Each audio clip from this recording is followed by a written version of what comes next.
کہ آج ہمارے ذہن کیسے بدل رہے ہیں.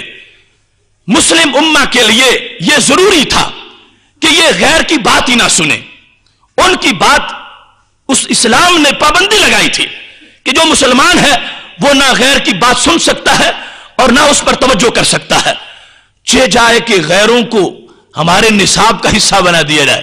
آگاہاں بورڈ کی شکل میں حضرت طارق بن زیاد کی عظمتوں کے حوالے نکال پر وہاں پر سیکس اور جنس پرستی کی مختلف سٹوریاں لکھ دی جائیں.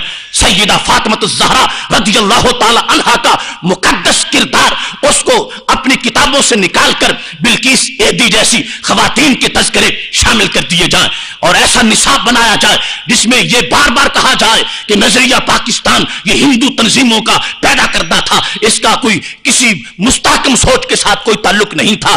جس وقت ہم اپنے نونہالوں کو پڑھنے کے لیے ایسی کتابیں دیں گے تو وہ کیا پڑھ کے وہ اسلام کے علمبردار بن گئے؟ نہیں نہیں. نفرتوں کی کتاب پڑھ کر محبتوں کا نصاب لکھنا بڑا کٹن ہے. خزاں کے موسم میں داستان گلاب لکھنا, جو یہ پڑھیں گے تو یہی بن جائیں گے. آگے اس سے پہلے جو پڑھتے رہے وہ مغرب کی دکانوں کے کھلونے تو بن گئے ہیں مگر اسلام کا وہ ماڈل انسان نہیں بن سکے. اگر رہتی سہتی کسر بھی اس آغا خان بورڈ کی شکل میں یوں نکال دی گئی تو پھر اسلام دیکھتا رہے گا کہ میرا جاننے والا کون ہے اور میرا ماننے والا کون ہے.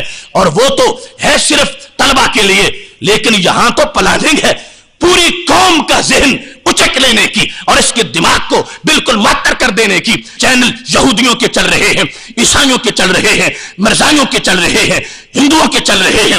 اس پاکستان کی سرزمین پر حرام تھا کہ ان میں سے ایک کی آواز بھی یہاں سنائی دیتی.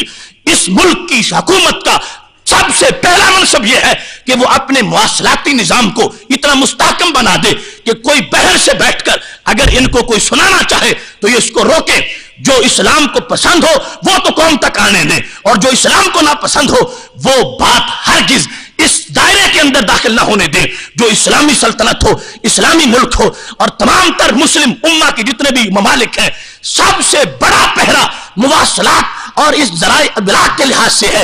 وہ الیکٹرانک میڈیا ہو یا پرنٹنگ میڈیا ہو, سب سے پہلا فرض ہے امت کے ارباب بست و کشاد کا کہ وہ اپنی امت کو ان حملوں سے بچا لیں, اپنی ملت کو ان حملوں سے بچا لیں. اگر یہ ہوتا رہا جو کچھ بھی کر لیں, جب دشمن سوچ کے اندر آ کے بیٹھ جائے گا وہ دشمن ہی نہیں لگے گا, اس کو دوست سمجھا جائے گا اور نتیجہ وہی نکلے گا جو ہمیشہ اب آہستہ آہستہ نکلتا جا رہا ہے. آج ہی نہیں, اس سے پہلے بھی لوگوں نے اس کو محسوس کیا. علامہ اقبال نے جو اپنی ابلیس کی مجلس شورا والی نظم لکھی تھی اس میں بھی اسی بات کو پیش کیا تھا کہ ابلیس کی جب میٹنگ ہوئی اور پارلیمنٹ کا اجلاس ہو رہا تھا اور سارے شتونگڑے بیٹھے ہوئے تھے تو ابلیس نے ایک ہی ایجنڈا سامنے رکھا تھا.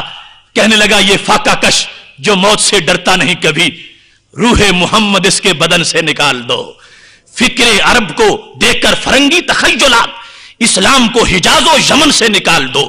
یہ ابلیس کا ایجنڈا تھا جس پہ آج عمل ہو رہا ہے اور مسلسل ہمیں بھی کچھ روشن خیال اس قسم کی روشن خیالی کے جام پلانا چاہتے ہیں کہ اسلام کو حجاز و یمن سے نکال دو.